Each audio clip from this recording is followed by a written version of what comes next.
Welcome back to Animal Crossing New Horizons. I'm dear darling, as we see what's going on on our lovely island of Fawnhollow today. We'll be vibing out as per usual, talking about, actually you know what I was going to talk about? In fact, I was going to talk about this, this topic, I suppose, yesterday, because I mentioned it on Sunday when I went to, Saturday, I think, when I went to go see the movie Bullet Train, which is in cinema. I'm not really going to talk about the movie, per se, because there's not really much to talk about. It's not a movie where there's, like, a really substantial plot, there's not really like imagery or themes which make you like sort of ponder and think about it afterwards. It's just kind of a fun jaunt is probably what I would say. And honestly, I would recommend it if you like that sort of thing. If you like action comedies, it's really good. I think in that regard. But anyway, hello everyone. Right now in Fawnhallow, it's 4:55 PM on Tuesday, August 30th, 2022. So this must be red. Who we're going to probably ignore. But yeah, Bullet Train, the only thing I'll say about it is I'm surprised the critic consensus is so bad. I assume it's because it's very much basically a movie where it's just like, don't think about it too much. It's very unrealistic. The plot is, I'm not going to say it's nonsensical, but it's a sort of plot where you have to suspend your disbelief, being like, this obviously would never happen. Everything is so theatrically over the top. But it's just very enjoyable. It's sort of like, if I want to draw a comparison, it's sort of like the same way I thought when I watched Now You See Me. I'm like, this makes literally no sense. A lot of this is quite impractical. Some of it is, you know, within reason, but a lot of it is obviously stretched just for to create a bigger spectacle, a bigger fun thing to watch. That's basically how I felt about Bullet Train, except for I think Bullet Train directionally seemed like really cool. It had a lot of interesting, really cool shots, and the way it had really, really fantastic timing. And it's also basically what I would describe as Chekhov's gun the entire movie. So many things are basically referenced and then brought up again and again and again and again. It's very sort of self-referential, and I guess I can understand people taking in it from being like, oh, you know, it's kind of like, it's so like self-flattering, despite the fact it's not got much substance to it, but I think it's just an enjoyable watch. But no, I was going to talk about bullet trains in general, Shinkansen, because, you know, I have been to Japan twice actually. Have I ridden on a Shinkansen twice? I can't remember how many times I've actually ridden Shinkansen, but let me think, hold on. I think twice I've ridden on Shinkansen, maybe 3 times actually, but I honestly don't recall it too well.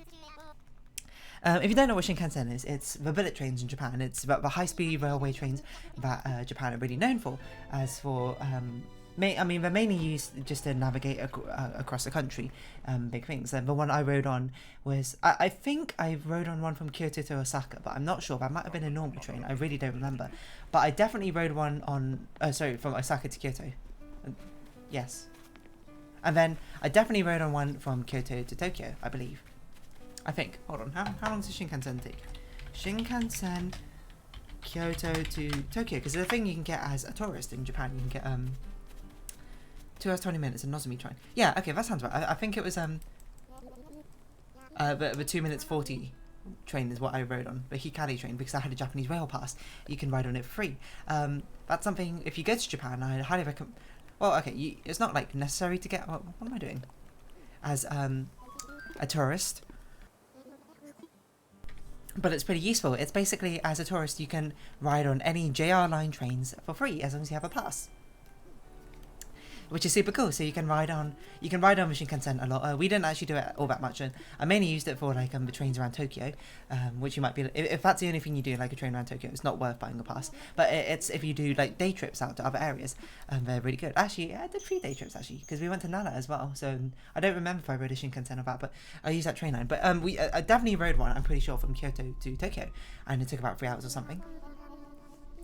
3 hours in on itself is not really that long a time, and I believe I kind of slept on it for most of it, so I don't really remember too much. I'll look if I even took any photos on the train. I don't think I did, to be perfectly honest, because we just kind of like slept on it.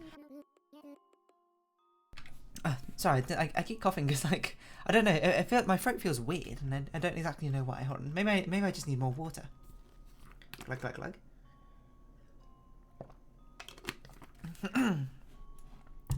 But yeah, I don't remember if I took any pictures of the train. I think I took a video. What is it? I remember, because I went with one of my friends, and he had a much better phone than I did. My phone at the time did not have a particularly good camera, so I never actually, I always used his phone to take pictures and that sort of thing. And I remember taking a video for the train because he had a friend who was into like trains or something and wanted to see it. So let's see. Visit. It's our journey from Osaka to Kyoto. It does not appear that I took much in way of videos. Or maybe we're still in Osaka here? Okay, no, here we go. We're on a train. This is like a normal metro train, though. Arriving in Kyoto. I do sort of vaguely remember. Man, it's just so long ago. 6 years ago. That's wild to think about. Would I go back to Japan? Probably.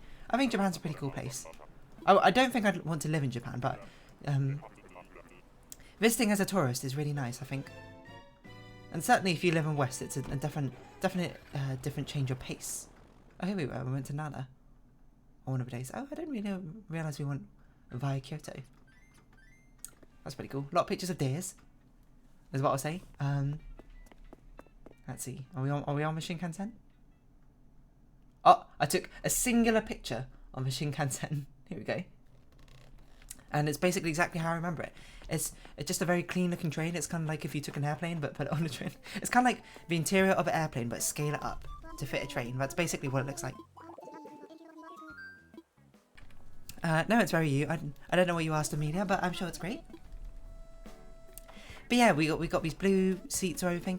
I don't remember if there was catering on the train. I think there was. I think it was part of a larger journey, the Shinkansen, and there was like a catered part of the train, which maybe I did it. Maybe I did walk through. I don't remember. I don't think I did, but we didn't buy snacks or anything because we actually bought snacks beforehand at a convenience store and then just ate them while on the train or something like that. But that's what I recall doing, at least. And I just remember sleeping for most of it. So the fact I even took... Oh, hold on. I got a video here. Hold on. I got to mute it to make sure you don't hear anything. So, there we go. Just mute it ever so quickly. And now you can hear the Animal Crossing music again. It's pulling into the station. There's this one lady who's in shot who's just staring at me recording. And then, you know... Hopefully she didn't... I think she probably realised I was recording the train, not her. I don't know, it just looks like a load of passenger seats. To be honest, I don't even see a catered one. To be fair, it's not a very long train journey. You know, 3 hours is not that long. But I've been on my fair share of, like, trains. You know, I've been on an overnight train. I think I've talked about it before. I'm not really sure off the top of my head, but I guess we could talk about that a little bit as well. But Shinkansen is very, very fast and very, very quiet from what I recalled. It's very fun to see, like, how many times can I say the word very? To see sort of like the scenery pass by on trains. Like, trains, I think are one of my more favourite forms of transportation, I would certainly say. It's just kind of useful, I suppose, as long as the train system and infrastructure is there, depending on the country. Like, in London, of course, we have a London Underground. It's very useful, navigating a lot of places.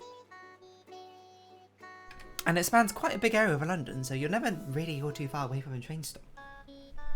A train station in the first place, which is, of course, you know, kind of optimal if you want to actually navigate around a place. There are trains up and down the country as well, but London's kind of a central hub. How it works is, basically, all the trains from around the country just basically all directly go into London, and then from London you can get anywhere, which is nice if you live in London, or if you don't live too far away from London, but it's a bit of a nuisance if you, like, live at a place and you want to go to, like, the next city over. There's no trains running directly between the cities, probably, so you had to actually get there by train, you had to go into London and out of London, which, you know, if you actually drove there, it might have been, like, 30 minutes or something. But, you know, going in and going out of London makes it like an hour and a half, which is a bit annoying, but you could go there by bus, but then the bus journeys are an hour, and an hour-long bus journey is an absolute nightmare, I would say, so perhaps don't do that, unless you really need to. I don't really know. But yeah. The Shinkansen, it's just great, I'm going to be honest. It's so clean. Like, I say this every single time I talk about Japan. Japan is so unbelievably clean and neat and tidy. That I'm just, like, in love with it for that alone. I'm just, like, I love the fact that everything's so clean. I love clean things. I love things being tidy. I love things, you know, not feeling dirty. And then the Shinkansen's just unimaginably clean. And I think it was, like, only us in the carriage, from what I recall. I don't think we had reserved seats or anything. I think that's how the JR Pass works. That's how I remember it being, is you just sort of turn up, you sit down in any non-reserved seat, and you're good. And there are certain carriages for reserved seats, and we just, like, turned up, sat down, and we were, like, the only ones on the carriage. It was great. We slept, we had food, but you can do a lot of interesting things on the chairs. I remember you can, like, turn the chairs around, so if you sat, like, in a party of 6, you can have, like, a 6-seater, just, like, all facing inwards. A lot of tables, charging ports, and it's very comfy chairs. I can't really give much more of a glowing recommendation. But yeah, it's a thing as well. Like I remember talking to my parents about it. There's like high-speed trains in China as well. Because when I went on holiday with my, I can't remember. I think I was with my mother or something. Where I did a journey, which on an overnight train, and I remember my parents telling me about that journey being like when they were like my age and in China. That journey, there was no like high-speed trains. It was literally like not only just overnight, it was like a couple of days or something. Maybe not a couple of days, maybe just like one entire day. But overnight train I took was like about 14 hours, I would say. I don't remember off the top of my head, but then apparently there's like a high-speed bullet train which makes a journey like 6 hours or something, or something crazy short. But it's really expensive, so that's why we didn't take it. But I went on an overnight train. I didn't really explore around that much because the train wasn't that like glamorous, is what I'd say. I remember we were in a room. It was a four-bed room. It was a 4-bed room. It was just me, my mother, on one bunk bed, and then 2 other strangers on the other bunk bed who I didn't talk to. I basically just played on my DS and my phone, I think, literally the entire time. Maybe not literally the entire time, but a large majority of it. I didn't really wander about all that much, but I did wander to go to like the bathrooms. The bathrooms, how were they? They were not great, I would say.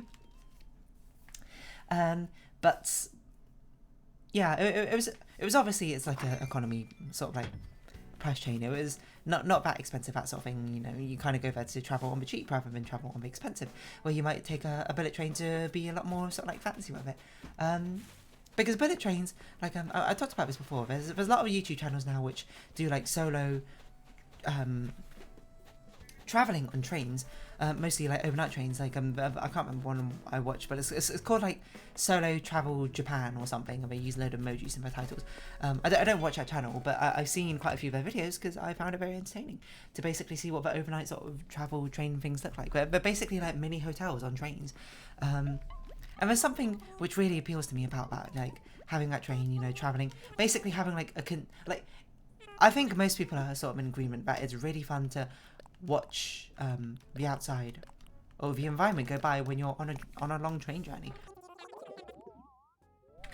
Like done in Europe, done in China, done in Japan. It's very entertaining. I think it's sort of relaxing, I think, for me personally. And the ones on that those YouTube channels that they cover in Japan, even sort of more fascinating in a way, because you can get your like own sort of like mini compartment, well, not that expensive, I would say. I think it was like a couple hundred or something was the ticket price for a journey from, I can't remember, it was a really long journey though, and I was like, that just seems so cozy.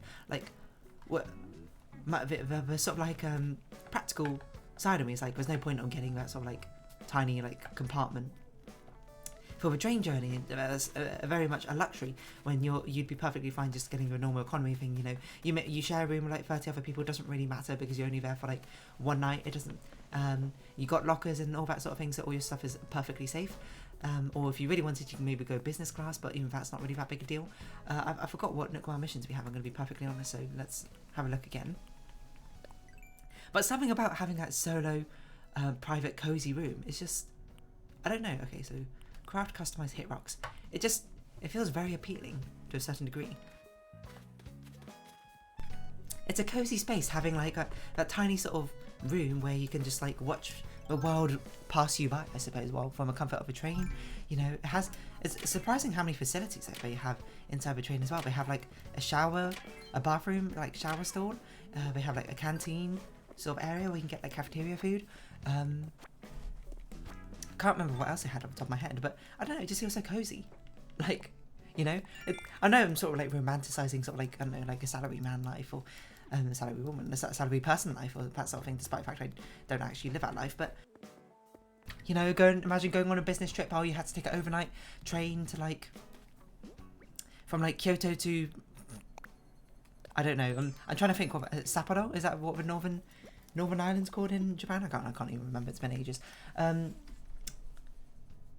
Yeah, you just like take that overnight train or whatever, and you just sort of like bust out desk, get some Wi-Fi covered by the company or whatever. You get a little desk, a little room to sort of like stay there basically while to do your work. I don't know. It sounds cozy. Obviously, the practicality of that life would not be great. You know, constant travel. If you had a family, you know, be separated from your family a lot of the time. Maybe get homesick if you're that sort of person. It's very sort of tumultuous. You can never really build a sense of community or settle down roots because you're constantly traveling. Some people are about that life, some people aren't. I don't know. Am I about that life? I don't really know. I would wager not that much. I like having a base of operations, I suppose, but I don't mind traveling too much. But you know, I'm not really much of a holiday travel person. Hold on, is this something we don't have? A raccoon figurine. I found my voice is really weird. Because I recorded some Amari earlier today, maybe that's why my voice is sort of stuck in the Kel voice. Like, whoa, that's crazy. I'm not a professional voice actor, so I'm a voice actress, I suppose. So I don't really know the sort of things you need to do to properly look after your voice. So maybe that's something I should perhaps be a bit more conscientious about. I don't know. Let's drink some water. Yeah, what was I saying? I don't know, those overnight trains are so nice.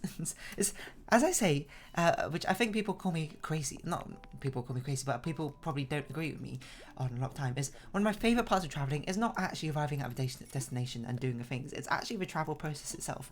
Something about it is just, I don't know, I guess I romanticize it too much in my head. It's just so cozy, it's comfy, you know, waiting at an airport for some reason. Something about that just appeals to me. It's sort of that like wistful sort of feeling about like, it feels like a time in between worlds, a time in between lives, a time, that sort of like lost moments of time where things aren't quite as your normal thing, but it's between the like, the sort of like, the work and grind of like your everyday life, but it's also not like quite reaching with the peak excitement of like the holidays and all that sort of crazy stuff you do on vacation. It's like that time in between. It's sort of like an unknown period, you know.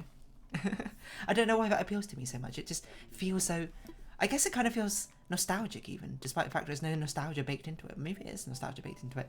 But that's why the idea of like these overnight trains, they appeal to me so much. Even though Shinkansen's obviously superior, just from like a time saved perspective. Like, why spend like 18 hours traveling when you can spend like 4?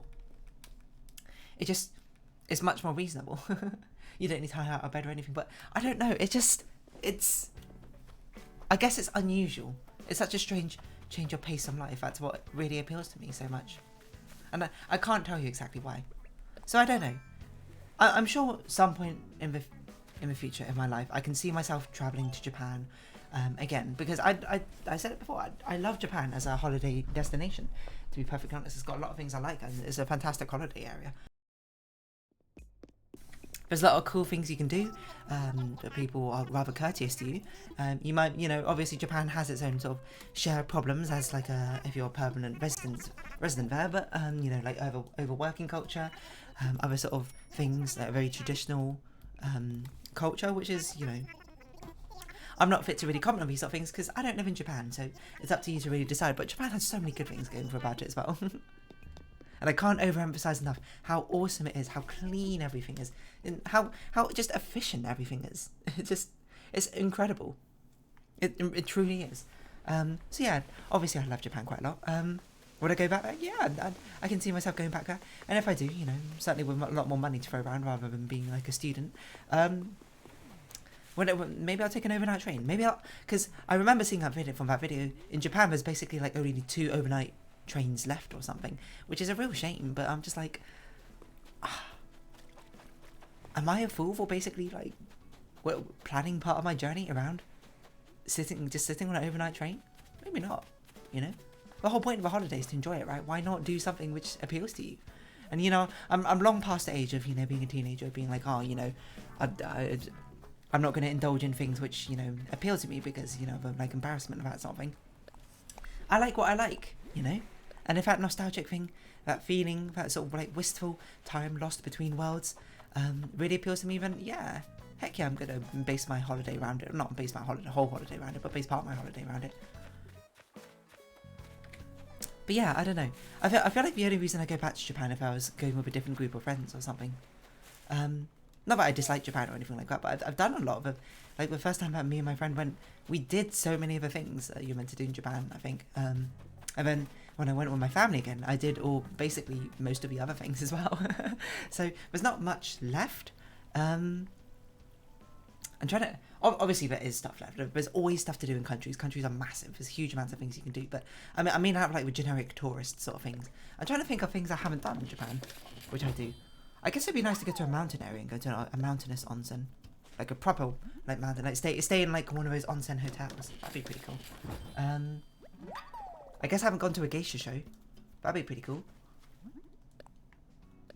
I can't really think of anything else off the top of my head, which. Like going to one of the islands would be cool. Just going to a different area in general. But the different areas in general are just not very tourist friendly a lot of the time. Not to say that they hate tourists or anything, but it's sort of like... So obviously certain areas in a country are more accustomed for tourists but not. You know, you come to the UK, go around London because it's so touristy. Why not? Like, there's so many things to do as a tourist. But it's not to say that there's no meaning in like going into the countryside of that sort of thing. It's just, you know, the environment's going to be different. It's going to be sort of unusual, I suppose. Like if, you know, I lived in the countryside, and then, you know, some, like, tourists came, and I'd be like, wow, that's really weird. It'd be a bit unusual, but it would only be unusual, I suppose, if it was, like, your first time in UK. If it's, like, you've been to the UK before, and you've, like, already been and done all the stuff around London, you know, like, Warwick, and you've been up to Scotland, Manchester, Liverpool, or like, the big touristy sort of locations, and you'd be like, oh, I want to go check out somewhere small, so you went down to, like, I don't know, I was going to say Dorset, but Dorset's kind of like a popular holiday location, at least for inside the UK. I'm trying to think of a random area like Essex or something. I don't know why you'd go to Essex, but still, if you go around there just for like a little bit of tourism, why not? You know, see more of a country that you clearly love if you've been there so many times. Like, why wouldn't you? Yeah. I don't know. Shinkansen, they're just pretty cool. The amount of time they saved as well. And I mean, it's a thing which people kind of wanted in the UK. There was a high-speed railway being built at HS2. I think it's being built. I remember it was so controversial when I was younger. It being built, but of course I was very young. I was barely in secondary school at the time, so I didn't really understand the sort of like ramifications or whatever of it. I think it is being built now. Is it good? Is it bad? I'm not really going to comment on that. I'm not nearly educated enough in the transport industry to really make a judgment call on that, but it's going to be useful to some people. It's going to be quite a nuisance to other people, but I don't know. I guess trains are kind of cool. I mean, I don't really have much of a fascination to do with trains, I suppose, as much as being a passenger on them is something so quaint. Like, I don't know, I'm sort of like living vicariously through the sort of like Shinkansen journeys I see on YouTube to a certain degree, or at least overnight trains. I don't really have much to say about my own Shinkansen trip because I really don't remember much of it. I think I bought some melon pan to eat on the train, and I remember putting our giant suitcases down in like the luggage storage area. There's like this little area that you can go into and, you know, put luggage, is basically like a little cupboard sort of thing. And, you know, the nice thing about Japan is I don't have to ever worry about things being stolen because, like, things just don't get stolen in Japan. The wild, huh? Yeah, I don't really know what else to say. It's just kind of nice. I'm literally trying to remember anything about that journey, but I really can't. I don't even remember the ticket checker. I remember going on other trains and like interacting with ticket checker, but that wasn't even it wasn't the Shinkansen train. I remember one point like I went on a train journey and like I lost my ticket at some point, and then I had to try to basically explain to the ticket person that I lost my ticket. So I instead paid like using like the travel card or something instead. And I remember trying to explain it, and then basically the ticket clerk went, all right, this is not worth my time, and basically just stopped, moved on from me. I don't know if he actually went at it with an attitude of being like, this is not worth like me pondering over, but I like to think he did. It's entirely possible he like through my broken Japanese, he was just like, oh, I understand what you say now. I mean, he just moved on because it just wasn't worth the effort. I hate the fact that you can still accidentally undo the patterns. So we got rid of this one, right? Wonderful. Now it's back. This sort of whatchamacallit, summoning circle, which we have never promptly used. It sort of just sits there as, you know, a thing. Hello, Lily. You got anything to say to me? No? Yeah, I don't really have much else to say about Shinkansen, so I guess I'll sort of just round off this episode here. Well, I guess I could talk about the movie a little bit. I'm not going to spoil anything in the movie. It's just really fun. Who's my favourite character? I can't remember what his name is, but the older Japanese guy. I of course thought Lemon and Tangerine were fantastic. It was just a very entertaining movie to see. Only complaints? I guess the plot's kind of nonsensical. It's kind of just sort of like very whimsical, suspend your disbelief because it doesn't really make much sense, it just sort of happens. But, you know, it's fun in its own right, I think. The CGI was also not like phenomenal. At least you can very much tell it's CGI, but I think that's kind of part of the effect it was meant to have, I suppose. It felt very sort of like I don't really know how to describe it. I feel like a movie critic could do a better job, but it's just very entertaining. So yeah, anyway, I'm going to round off this episode here. Bullet Train, Shinkansen, they're cool. If you have been watching, thank you very much. It's been Animal Crossing New Horizons. I've been Dear Darling. Any likes, comments, subscription, shares are greatly appreciated. Join me Dear Darling Discord, follow me on Twitter down below. Hope to see you again. Bye bye now. So farewell. So until next time, I don't know why my voice is so raspy, but bye bye for now.